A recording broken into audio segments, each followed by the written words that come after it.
在西方掀起反核浪潮的时候，中国为何还要建造核电站？中国为何有发展核电站的需求？中国核电站出口又证明了什么？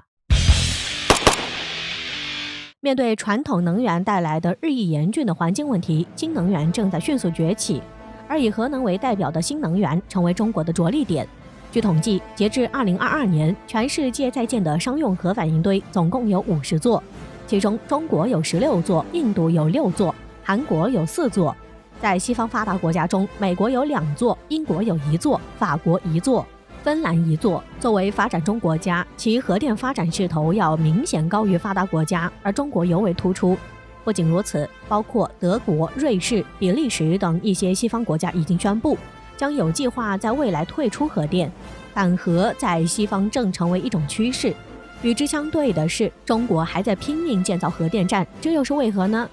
西方反核者的口号还是以安全为主，尤其是在2011年日本福岛核电站泄露后，西方对待核电的态度变得尤为谨慎。但实际上，西方国家不会告诉发展中国家，他们真正敢于反核，原因是西方国家的核电站处于一种饱和的状态，没必要过多扩大建设。拿美国来说，早在上世纪80年代，美国便建造了超过100座的商用核反应堆。如今，随着这些核电站快到设计寿命，2014年，美国的核能管理委员会通过批准，把美国正在服役的多数核反应堆寿命都延长20年。也就是说，这些核电站还会继续使用，而不是拆除。中国的情况则不同，中国在核电站领域发展的起点比西方要晚。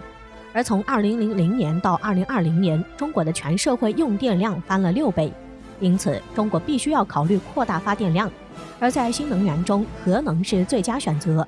目前的新能源包括核电、风电、水电、太阳能。中国在每个领域都有很多新建的项目，但其他能源的缺点很明显，那就是不够稳定，而且供给和需求不匹配。像西北的省份内蒙古、新疆风力资源非常发达，西南的省份四川、云南水利资源也非常发达，发电多的都用不完，而东部沿海的省份经济比较发达，需求量也非常大。但如果光靠这些可再生能源发电是不够的，这样一来，核能发电就有了天然的优势。中国新建这么多核电项目，这样下来就摊薄了设计、研发和配套的成本，形成了成本上的规模优势。最后一点，从技术和安全性上考虑，西方发达国家现有的核电站多数都是上世纪70、80年代建成的2代核电站，而中国的核电发展的相对比较晚，目前在建的或者是筹建的基本都是3代核电项目，比2代核电项目技术更可靠，所以从各方面来讲，中国还在继续新建核电站项目。可以看出，中国核电站最开始是从满足内需为目标，而如今中国核电站又多了一个目标，那就是出口。核电站出口能带来多少收益呢？在此前很受关注的华龙1号核电站，其相关技术曾入选英国核电站项目。中广核董事长贺宇说，出口1座华龙1号就相当于出口200架空客 A302 大型客机，这对于带动中国装备制造业5400家企业走出去，提升中国制造和中国制造的影响力都有着极为重要的作用。华龙1号是由中国2大核电企业中国核工业集团公司和中国广核集团在30余年核电科研、设计、制造、建设和运行经验的基础上，投入大量精力，充分借鉴国际3代核电技术先进理念，吸取福岛核事故经验反馈，采用国际最高安全标准研发设计的3代核电技术。研发的先进100万千瓦级压水堆核电技术，是具有完全自主知识产权的3代压水堆核电创新成果，是中国自主创新、集成创新和机制创新的成果，是中国核电走向世界的国家名片，也是中国核电创新发展的重大标志性成果。此外，华龙1号作为中国最新研发的100万千瓦级别压水反应堆，充分吸取了切尔诺贝利和日本福岛核电站事故经验，并结合国际上对核电领域最新的安全标准所设计出来的产品，因此其安全性能非常之高。从对外防御上来说，其设计包含极其有效的堆芯保护壳，即使是飞机或者是其他设备撞击，也很难伤到里面的堆芯。而且为了防止出现内部故障导致失效的事故，其内部的安全保障措施也非常完善。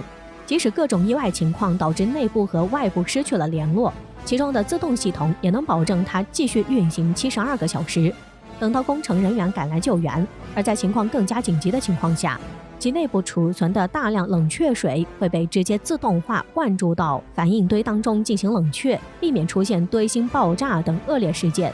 因此，华龙1号具有很强的安全性。并且值得一提的是，有专家指出，华龙1号核电站可以应对飞机的直接撞击，这并非是夸大其词。原来，华龙1号的安全壳采用了双层壳体设计，即内外有2层安全壳体，即使飞机直接撞上，最多也只能破坏外部壳体，内部依然能够确保完好。而且，双层壳体设计也能够有效屏蔽辐射，避免放射性物质外泄，这也为华龙1号的安全生产提供了较大的保障。因为安全是核电站绕不开的话题，谁都不希望看见切尔诺贝利与日本福岛核事故重演，所以在这样的背景下，华龙1号加强了对安全的防范，这也使得有人将中国华龙1号称为人类史上最安全的核电站，因为它具有多重的安全系统以及动能与非动能相结合的安全措施，这就给核电站提供了全方位的安全保护。中国华龙1号核电站在解决了安全的问题之后，就能安心地进行生产工作，并且也取得了不错的发展。据悉，华龙1号作为中国目前国内核电市场接受程度最高的3代核电设备，也已经成了中国的国家名片。目前，随着福清核电5号机组华龙1号、华龙1号海上第1堆巴基斯坦卡拉奇2号机组已经陆续投入商业运行。这也使得华龙1号机组的总装机规模为116.1万千瓦，研发电量接近100亿度，可满足中等发达国家每年100万居民的生产和生活需要。这庞大的发电量也意味着中国每年将减少312万吨标准煤，减少816万吨二氧化碳排放，等于绿化700万株。这对于优化中国能源结构、推动绿色低碳发展、促进碳达峰和碳中和的目标都有着重大的意义。